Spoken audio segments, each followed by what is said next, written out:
출애굽 14장 13절로 20절까지 말씀입니다. 너희를 위하여 주가 행하시는 구원을 보라, 이러한 제목으로 하나님의 말씀의 은혜를 나누겠습니다. 할렐루야. 제 하나님의 풍성한 은혜가 여러분 삶 가운데 임하시기를 축복합니다. 오늘 말씀 가운데는 우리를 인도하시는 하나님을 찬양합니다. 이 시간에 말씀이 선포될 때 이 종의 입을 통해서 하시는 말씀을 통해서 여러분 삶의 무게를 내려놓고 새롭게 다시 하나님 앞으로 나아가 새로 세워지는 은혜가 임하시기를 축원합니다. 오늘 본문 말씀은 여러분이 너무나도 잘 아시는 말씀입니다. 구약 말씀 중에 가장 드라마틱한 홍해 이적의 기적의 사건을 다루고 있습니다. 그 중에서 애굽에 430년 동안 노예 생활을 하며 절망 가운데 살았지만 그들을 중한 노역 가운데 고난에서 부르짖음을 들으신 하나님께서 그들을 은혜의 여정 가운데 이스라엘 백성을 해방시켜준 사건입니다. 출애굽에서 가나안을 향하는 나가는 여정 가운데 그들 앞에는 자유를 만끽함도 잠시 다시 마음이 완악해진 바로가 애굽의 모든 군대를 이끌고 그들을 쫓아오는 상황입니다.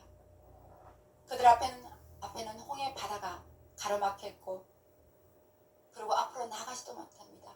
뒤에는 바로의 군대가 쫓아오고 있습니다. 앞으로도 뒤로도 나가지 못하는 절체절명의 위기의 상황입니다.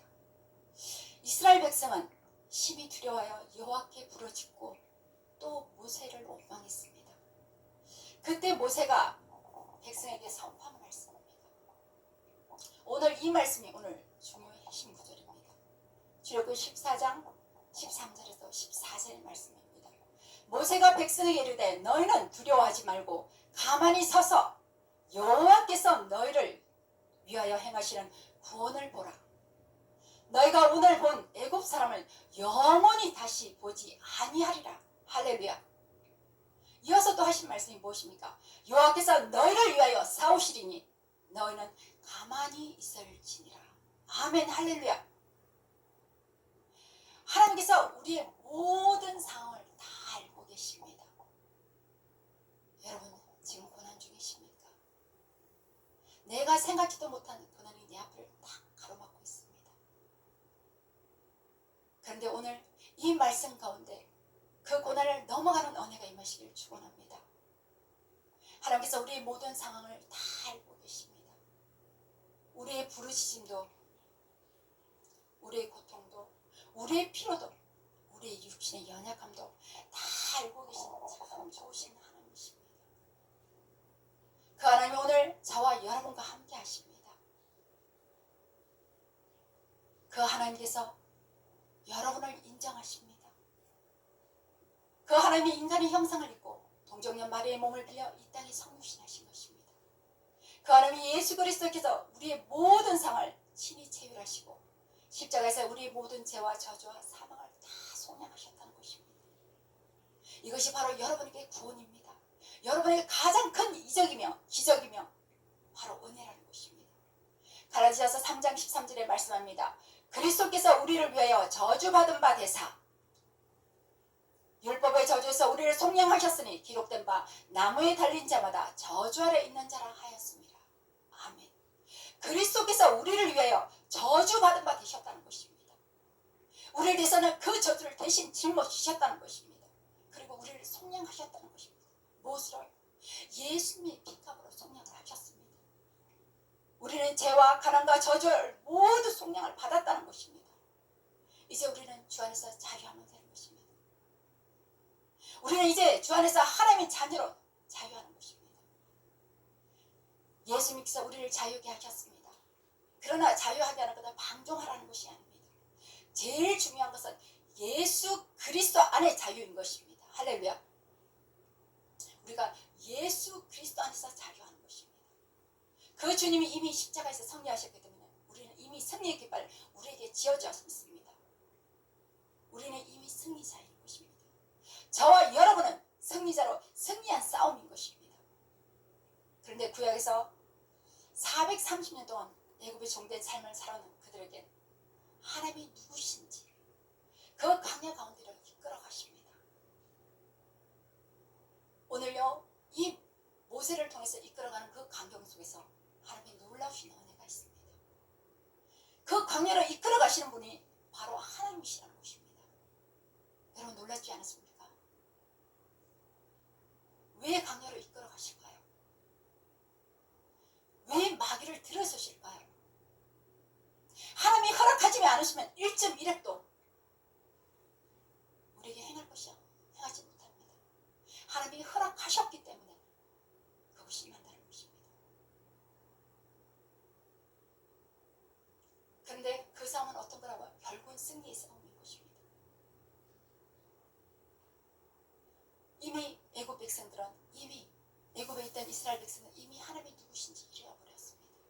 그 상황에서 다시 하나님이 누구신지 당신을 드러내시는 것입니다.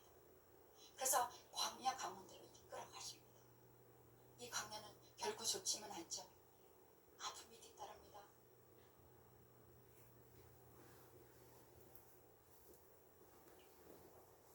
내가 예수를 믿었는데 구원을 받았는데 많은 사람들이 복받고 좋은 일 말씀을 합니다.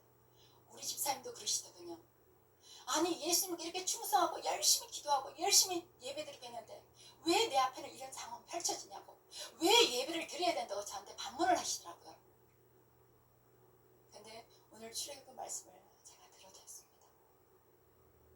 이게 우리의 속성이기 때문에 하나님께서 하나님이 누구신지 당신을 드러내시기 위해서 우리를 이끌어 가신다는 것입니다. 구약에는 하나님이 잠잠히 계신 때가 있었습니다. 두 번 암흑기라고 그러죠. 창세기에서 출애굽기 넘어가는 그 시간 430년 같은 기간이었습니다.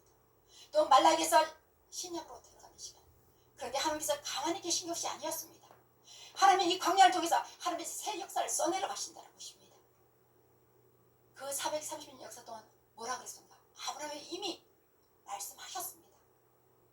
4대를 만에 돌아오게 하겠더라. 종된 삶을 통해. 그런데 하나님께서 그것 동안 예비하신 게 무엇입니까? 이스라엘을 한 민족으로, 한 국가로 만드셨다는 것입니다. 엄청난 번성이죠. 그리고 말라기에서 신약 그 중에서 무엇을 예비하십니까? 메시아가 오셨습니다. 그 예수님의 오심을 예비하셨다는 것입니다. 하나님이 가만 계시는 것이 아닙니다. 오늘 여러분 환경 가운데도 하나님이 가만 계시는 것이 아니고 지금도 준비하고 일하고 계신다는 것입니다. 성경의 모든 고난과 그 여정 광야 가운데는 하나님의 다음 일을 이뤄가기 위해서 그 과정이 꼭 필요하다는 것입니다. 오늘 여기서 모세가 쓰임 받았습니다. 모세는 어떻습니까? 모세가 태어난 시기가 어땠습니까? 가장 암울한 시기였습니다. 성경에 보면 유아 살해 정책이 두 번 나옵니다. 예수님이 태어났던 때와 바로 모세가 태어난 그 해였습니다. 너무 인구가 불어나니까 결국은 이 지혜도 쓰고 저 지혜도 써도 안 되니까 결국은 남자아이들 살해하는, 유아를 살해하는 정책을 펼쳤습니다. 남자아이들은 나일 강가에 악의 밥으로 내던졌습니다. 그런데 그 상황에도 모세의 어머니는 그들 믿음으로 길러내었습니다. 거기서 뭐라 그러니까 잘생겼어, 준수했어. 준수는 우리가 육적으로 여러분 다 준수합니다. 왜 준수하다? 그 준수는 하나님 보시기에 좋았더라는 것입니다. 창세기에 하나님의 천지를 우리를 창가 좋았더라 그러시죠. 그 좋았더라는 건 바로 여러분을 말하는 것입니다. 여러분 준수하냐? 하나님 보시기에 좋았다. 왜? 하나님의 창조의 작품이기 때문에, 하나님의 창조의 피조물이기 때문에, 하나님의 형상을 그대로 입혀를 받았기 때문에. 그런 분이 바로 저와 여러분을 믿으시기 바랍니다. 하나님은 여러분을 너무나 잘 알고 계십니다. 그 과정 가운데 이끌어 가십니다. 여러분 힘드십니까? 그 과정을 주님 앞에 그대로 나아가시기 바랍니다. 오늘 회복이 되는 은혜가 임하시기를 축원합니다. 근데 오늘 구약에서 430 종된 살면서 그들이 하나님이 누구신지를 몰랐습니다. 우리가 예수님을 주님으로 알고 믿기까지는 우리의 주장이 없습니다. 여러분 예수님이 누구신지 알고 믿었습니다.